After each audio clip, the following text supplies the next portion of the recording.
travel with me to Montana to visit my grandparents and see my boyfriend while he's there for work.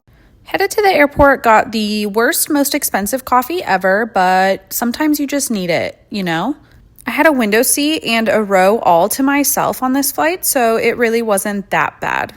Originally, this trip was planned just because my boyfriend has to be there for his birthday and I didn't want him to be alone, but my grandparents are not doing well, so it was a good opportunity to check on them as well. I started the day by going to my financial advisor meeting, and then I decided to get a coffee from one of my favorite local places in Great Falls. I also picked up some goodies for Griffin for his birthday.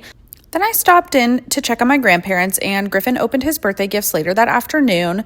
We also went to a really nice dinner for his birthday at one of our favorite steakhouses in the area called Beef and Bone.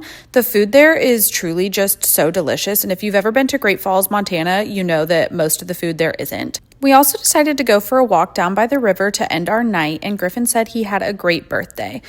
The next day, I took my grandpa to see my grandma in the hospital, and then I snuck away to get my nails done and meet Griffin for lunch. This coffee shop roasts their own beans, so it was cool to see it in action. Then Griffin and I hit the road to go to Bozeman, which is actually where I went to college. We got to see one of my best friends, and we had dinner, and we went and got some really fun treats for Griffin's birthday. They're building a new restaurant, so we kind of got to sneak and peek inside that. The hotel we stayed at was super cute.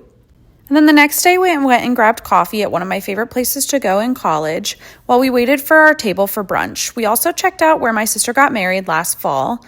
We ate brunch at a place called Jam, which is super popular right now, but it honestly wasn't even around until my senior year of college. Then we did a little shopping, and we grabbed Mandy's dog, Winston, and took him for a walk.